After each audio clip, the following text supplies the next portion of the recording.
This is a clip from our brand new show. Very, very exciting new show. NBA Weekend Best Bets with the Whale Capper. To check out the entire show, hit the link at the bottom of the screen. It's available exclusively on odds.com. We start Saturday, February 27th. We have 2 games on Saturday that Whale Cappers picked and 2 games on Sunday. We start with the only game that offers us a full market, and that is the Indiana Pacers, 15-15, 8-5 on the road at the New York Knicks, 16-17, 9-7 at home. Right now, we have Indiana as 1-point favorites, but that's moved to a pick'em. We've seen the leading indicator books also move that to a dog spot. They've moved that to +1 and given the Knicks the favorite. This total sitting at 216.5. We haven't seen movement there yet. We are shooting this video Friday night at 7:29 p.m. Eastern, so we are 24 and a half hours before tip-off. Madison Square Garden, New York, New York. Pacers paced in the last 5, 8th in the NBA, 101.18 possessions a game. Knicks paced last 5, 18th in the NBA, 99 possessions a game. And they spent the bulk of the season as the slowest pace in the NBA, and they have sped up, legitimately sped up. And the pace in the whole NBA as a whole has been much slower than any of us expected it to be. I'm going to talk a little bit about the Pacers, a little bit about the Knicks, and then we're going to hand it over to a Whale Capper. This will be the second half of a back-to-back for the Pacers.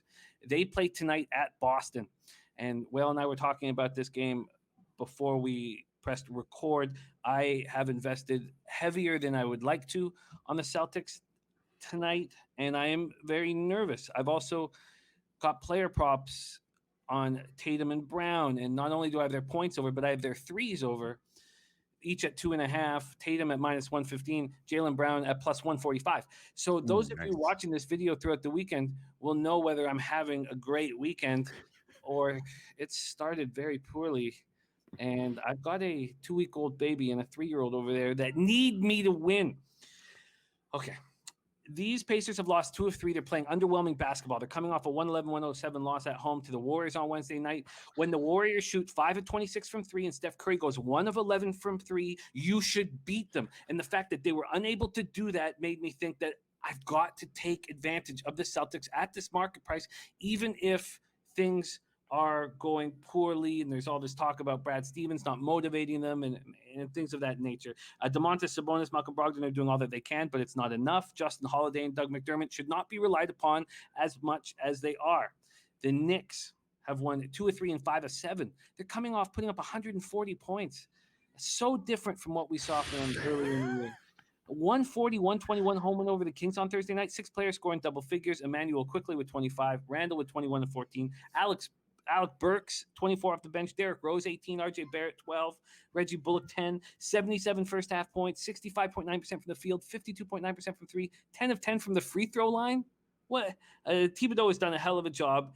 And then I'll leave it with this, Whale Cap, before I hand it off to you. They entered yesterday with the same record and points percentage as the Miami Heat and Boston Celtics. Wow. Unbelievable. Man. Yeah. Okay. I can't wait to hear how you are attacking this. This is our only game of the full market. Take it away. Yeah, so it sounds like the Knicks fans at least probably wish the pandemic had happened sooner, maybe, if this is the kind of performance you're getting out of your team, if they're focused on basketball. No, in seriousness, though, the spot sets up well, in my opinion, for Indiana. Couple of reasons. You're coming off of a game against the Kings, which you just mentioned. Everything fell for everyone. 140 points, absolutely no resistance from the Sacramento Kings defensively. And now you turn around on a dime and you're going up against one of the better defensive teams in the league in the Indiana Pacers. On top of this, the Indiana Pacers at times struggle to find their offense.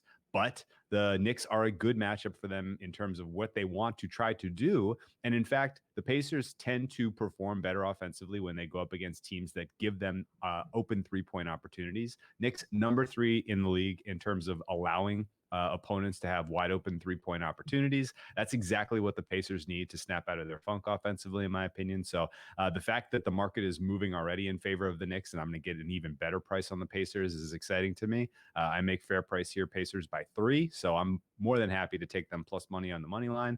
And realistically, the Knicks in general are circled as a soft fade anytime the market is getting a little too excited about them. And it all kind of boils down to their defense is not as good as the numbers say.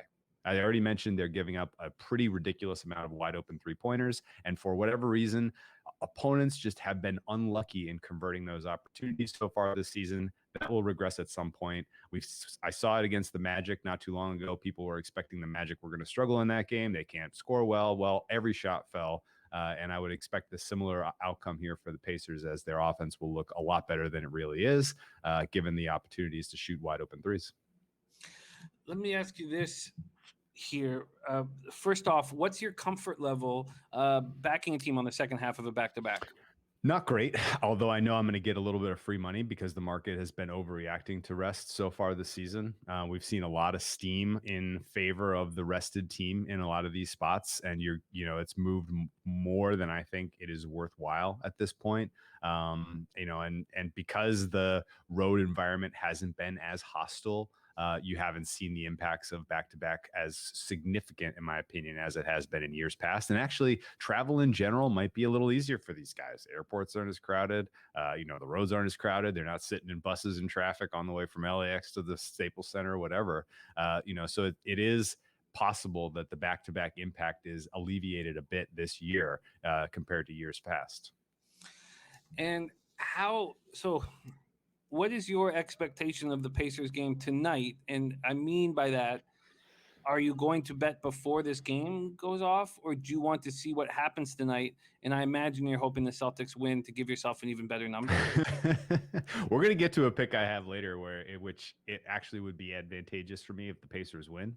And in fact, sometimes you'll see the market overreact even more, expecting a zigzag if the Pacers do well tonight and then back to back they're playing the Knicks. So I'm not worried about a pace. I'm not worried either way. I think you want to. The only thing that would really change my opinion on this is if this goes to like 2 overtimes or something. I'm like, if this is or if somebody gets hurt. If Miles Turner, if they come out and they say, you know what, he's recovering from some injuries, we're not going to play him tomorrow. That changes things big time. So that's the only real risk here is you got to look at player availability and the potential for overtime here. But I think the Celtics Pacers game is going to be close. I think it's going to be really close. Obviously the way that market is lined, it's like now or never Celtics. Like this feels like a last stand kind of game. This is going to be the last time the market really comes and supports them. If they don't do it now, after as embarrassing a performance as they had last time out, and after giving up those heartbreaking threes to Doncic at the end of that Mavs game, I think Celtics backers are going to give up after this one. So I have eyes for the Celtics on Sunday. Spoiler alert. So I kind of hope that they break the hearts of the Celtics backers tonight. But that's just a slight lean. Very, very interesting start. And that is our only game with a full market. Pacers, Knicks, and the whale capper moving on the Pacers. Market moving towards the Knicks right now. So it's a wait to see what kind of number that he can get. Very interesting start.